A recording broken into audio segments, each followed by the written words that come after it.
మన్ కీ బాత్లో ప్రధాని మోదీ మాట్లాడుతున్నారు. లైవ్లో చూద్దాం. भलाई होगी या नहीं होगी, गांधी जी के इस विचार से आगे बढ़कर अटल जी ने कहा था कि करगिल युद्ध ने हमें एक दूसरा मंत्र दिया है.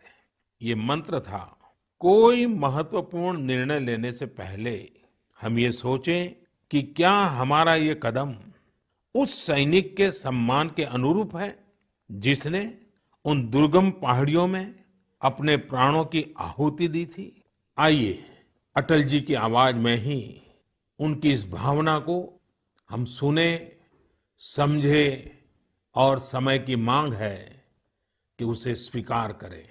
हम सभी को याद है कि गांधी जी ने हमें एक मंत्र दिया था. उन्होंने कहा था कि यदि कोई दुविधा हो कि तुम्हें क्या करना है तो तुम भारत के उस सबसे असहाय व्यक्ति के बारे में सोचो और स्वयं से पूछो कि क्या तुम जो करने जा रहे हो उससे उस व्यक्ति की भलाई होगी. कारगिल ने हमें दूसरा मंत्र दिया है, कोई महत्वपूर्ण निर्णय लेने से पहले हम ये सोचें कि क्या हमारा ये कदम उस सैनिक के सम्मान के अनुरूप है जिसने उन दुर्गम पहाड़ियों में अपने प्राणों की आहुति दी थी. साथियों, युद्ध की परिस्थिति में हम जो बात कहते हैं, करते हैं, उसका सीमा पर डटे सैनिक के मनोबल पर, उसके परिवार के मनोबल पर बहुत गहरा असर पड़ता है. ये बात हमें कभी भूलनी नहीं चाहिए और इसलिए हमारा आचार, हमारा व्यवहार, हमारी वाणी, हमारे बयान, हमारी मर्यादा, हमारे लक्ष्य, सभी कसौटी में ये जरूर रहना चाहिए कि हम जो कर रहे हैं, कह रहे हैं, उससे सैनिकों का मनोबल बढ़े, उनका सम्मान बढ़े. राष्ट्र सर्वोपरि का मंत्र लिए एकता के सूत्र में बंधे देशवासी हमारे सैनिकों की ताकत को कई हजार गुना बढ़ा देते हैं. हमारे यहाँ तो कहा गया है ना, संगे शक्ति कलो युगे.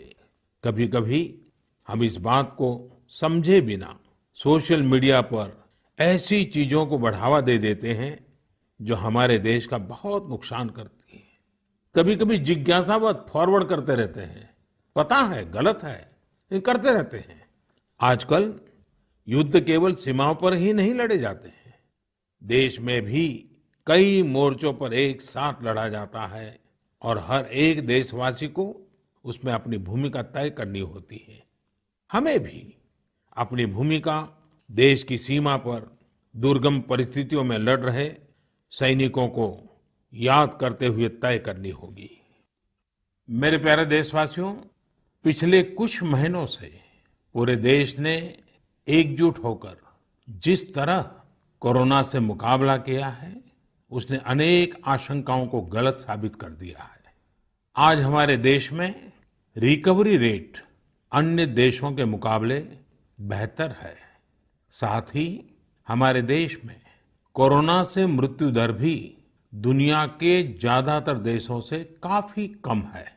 निश्चित रूप से एक भी व्यक्ति को खोना दुखद है, लेकिन भारत अपने लाखों देशवासियों का जीवन बचाने में सफल भी रहा है. लेकिन साथियों, कोरोना का खतरा टला नहीं है. कई स्थानों पर यह तेजी से फैल रहा है. हमें बहुत ही ज्यादा सतर्क रहने की जरूरत है. हमें ये ध्यान रखना है कि कोरोना अब भी उतना ही घातक है जितना शुरू में था. इसलिए हमें पूरी सावधानी बरतनी है. चेहरे पर मास्क लगाना या गमछे का उपयोग करना, 2 गज की दूरी, लगातार हाथ धोना, कहीं पर भी थूकना नहीं, साफ सफाई का पूरा ध्यान रखना, यही हमारे हथियार हैं जो हमें कोरोना से बचा सकते हैं. कभी कभी हमें मास्क से तकलीफ होती है और मन करता है कि चेहरे पर से मास्क हटा दें. बातचीत करना शुरू करते हैं, जब मास्क की जरूरत होती है ज्यादा, उसी समय हम मास्क हटा देते हैं. ऐसे समय मैं आपसे आग्रह करूंगा, जब भी आपको मास्क के कारण परेशानी फील होती हो, मन करता हो उतार देना है, तो पल भर के लिए उन डॉक्टर्स का स्मरण कीजिए, उन नर्सों का स्मरण कीजिए, हमारे उन कोरोना वॉरियर्स का स्मरण कीजिए। आप देखिए वो मास्क पहन करके घंटों तक लगातार हम सबके जीवन को बचाने के लिए जुटे रहते हैं। 8-8, 10-10 घंटे तक मास्क पहने रखते हैं। क्या उनको तकलीफ नहीं होती होगी? थोड़ा सा उनका स्मरण कीजिए, आपको भी लगेगा कि हमें एक नागरिक के नाते इसमें जरा भी कोताही न बरतनी है, न किसी को बरतने देनी है। एक तरफ हमें कोरोना के खिलाफ लड़ाई को पूरी सजगता और सतर्कता के साथ लड़ना है, तो दूसरी ओर कठोर मेहनत से व्यवसाय, नौकरी, पढ़ाई, जो भी कर्तव्य हम निभाते हैं उसमें गति लानी है, उसको भी नई ऊंचाई पर ले जाना है। साथियों, कोरोना काल में तो हमारे ग्रामीण क्षेत्रों ने पूरे देश को दिशा दिखाई है। गांवों से स्थानीय नागरिकों के, ग्राम पंचायतों के अनेक अच्छे प्रयास लगातार सामने आ रहे हैं। जम्मू में एक गांव त्रेवा ग्राम पंचायत है। वहां की सरपंच हैं बलबीर कौर जी।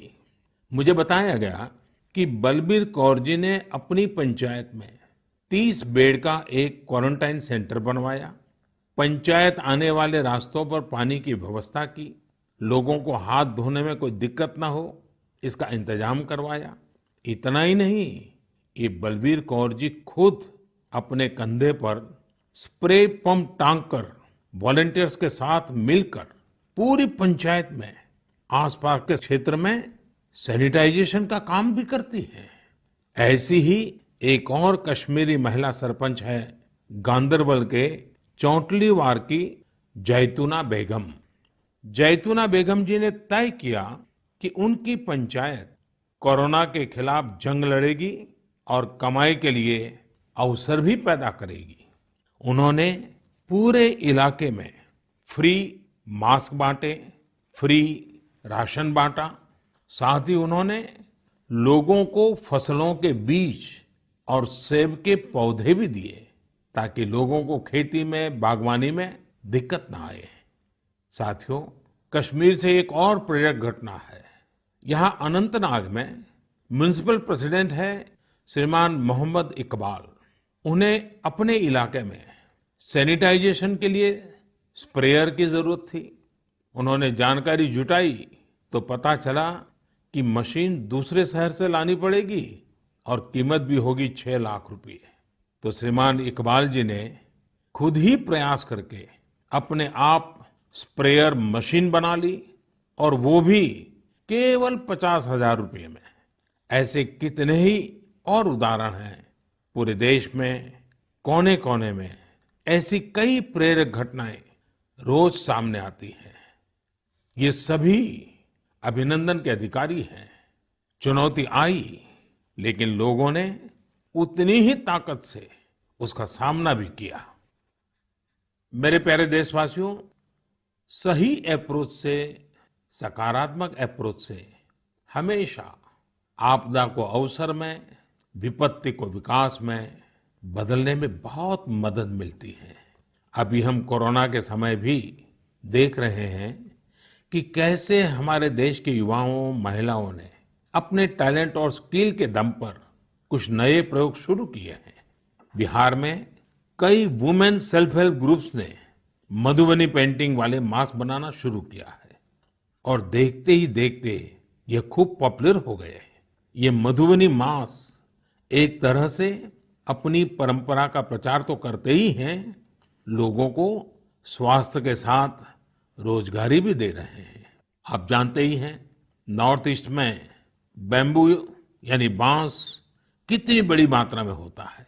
अब इसी बांस से त्रिपुरा, मणिपुर, असम के कारीगरों ने हाई क्वालिटी की पानी की बोतल और टिफिन बॉक्स बनाना शुरू किया है बाम्बू से।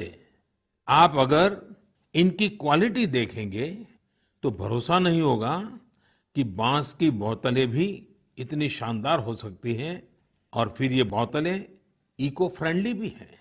इन्हें जब बनाते हैं तो बांस को पहले नीम और दूसरे औषधीय पौधों के साथ उबाला जाता है। इससे इनमें औषधीय गुण भी आते हैं।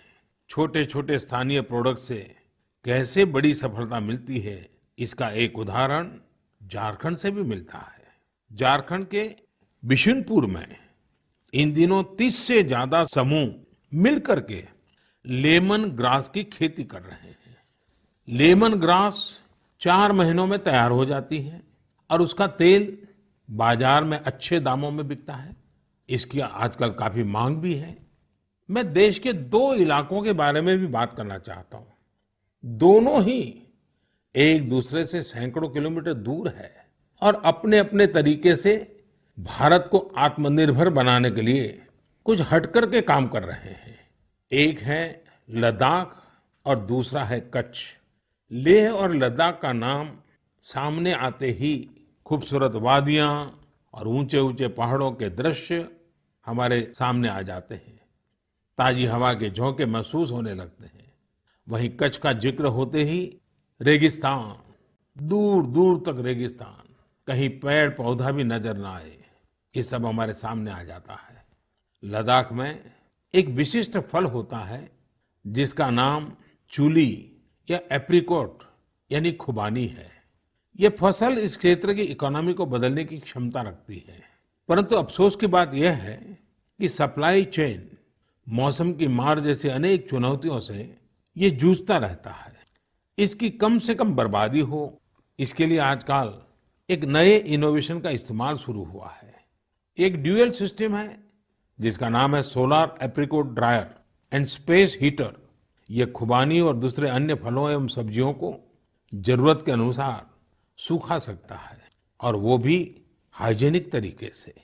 पहले जब खुबानी को खेतों के पास सुखाते थे तो इससे बर्बादी तो होती ही थी, साथ ही धूल और बारिश के पानी की वजह से